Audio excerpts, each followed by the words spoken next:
Hello, in this video I'm gonna show you how to adjust the equalizer on Sharp Android TV.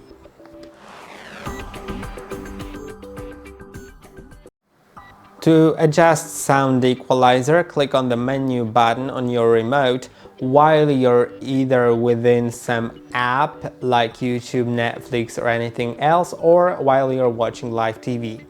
Then this menu that you see right here will either look exactly the same as in my case or completely different.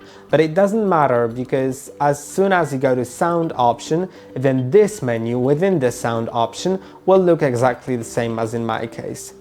Now you can go to bass and treble. You can adjust them just like that, right?